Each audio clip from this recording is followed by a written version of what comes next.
Hi guys, for today's video ay tumawag sa atin ng ating isang residente or tenant. Nag-leak daw yung pipe niya. So yun na yung gagawin natin ngayon.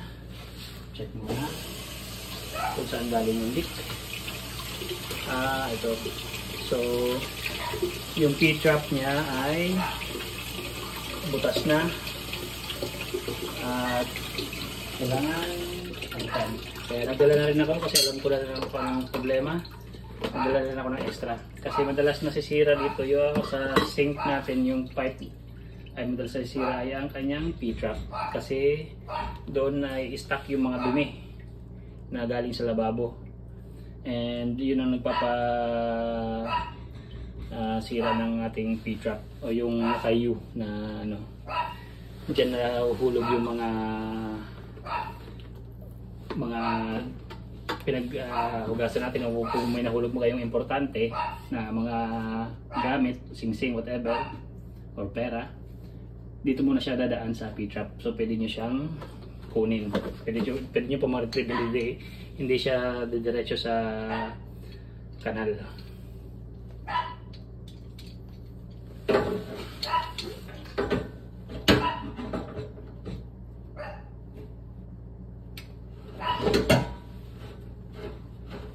So nagdala na akong spare kasi alam ko yun ang problema, butas na. Kasi dito sa Canada guys, hindi pwede yung mga MacGyver or yung mga remedyo na mga trabaho. Kasi standard yung man dapat. So yun ang trabaho ng isang superintendent din, magkumpuni sa building kung yung mga deficiency, mga sira. Tanggalin natin yung old P-trap. Yan, nalagyan na lang ng balde kasi nag-leak. Ngayon, tanggalin natin. So yung mga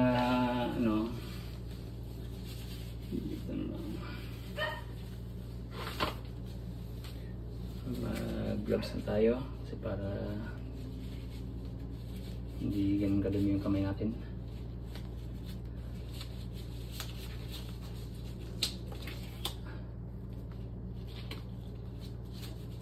So ito yung P-trap o yung U na to, U.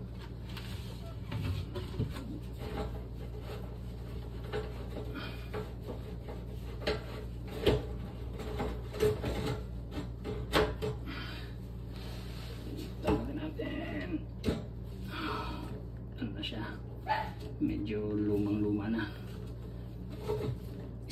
stuck na pati. So ang hirap nito kasi dumami rin yung ano niya, yung pipe.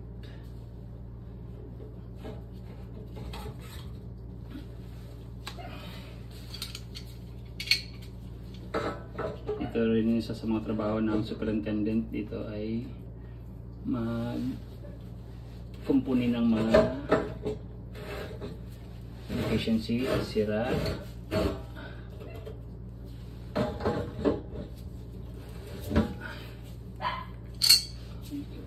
So tanggalin natin yung kanyang. So ang superintendent, ano rin siya, tubero, electrician, carpentry, tile setter, or handyman yung mga superintendent, kaya yun ang nila.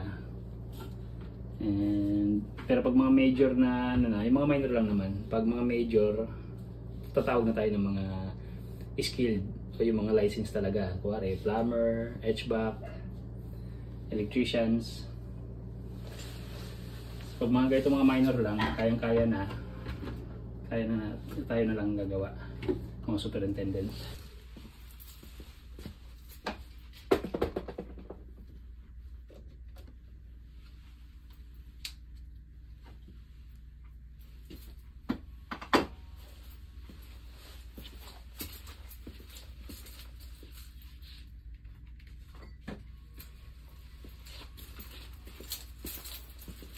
Dahil wala tayong ganun kahaba na spare, Subukan natin. Kung sakto ba. Kung kasya daw.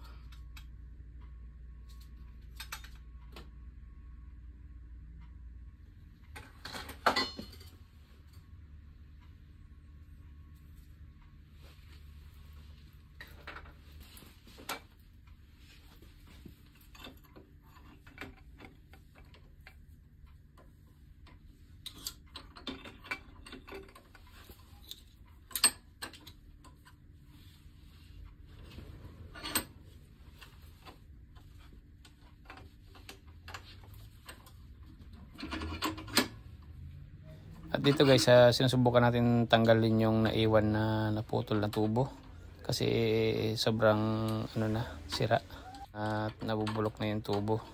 At dyan tinatanggal ko yung naiwan sa may thread niya para malagyan natin siya ng bagong tubo na may thread.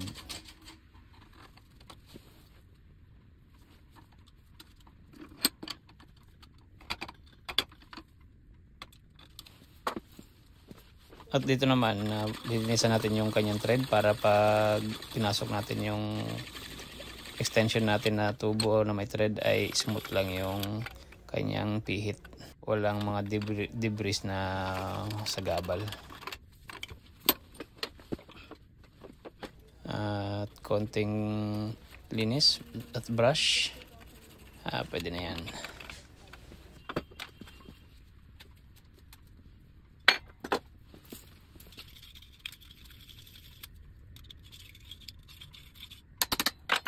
Kanyang pipe sa lababo. Huwag mo kalimutan linisan muna yung kanyang mga thread.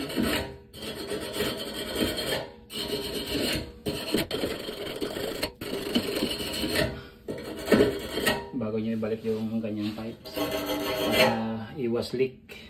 Kasi pag may mga yung thread niya ay may mga konting awang, leak na agad yan kasi tubig, naghahanap talaga ng mga lulusutan. Pagkatapos natin linisan, lagyan natin ng Teflon para make sure.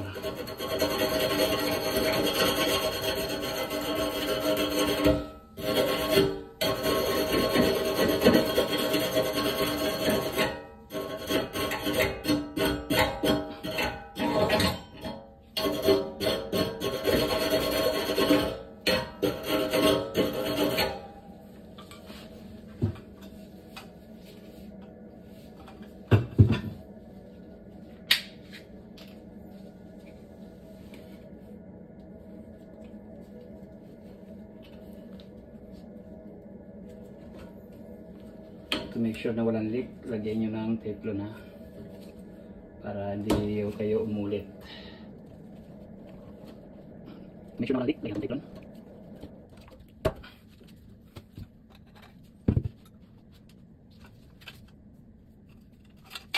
Guys, balik natin naman.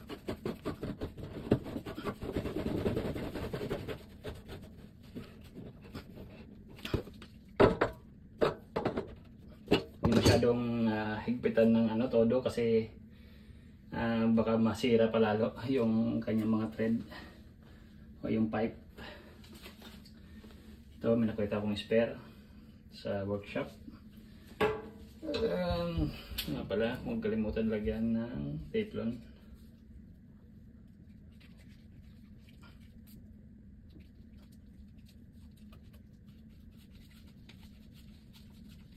Baliktad pa tayo, balik ko. Baliktad nga. Baliktad yung Teflon.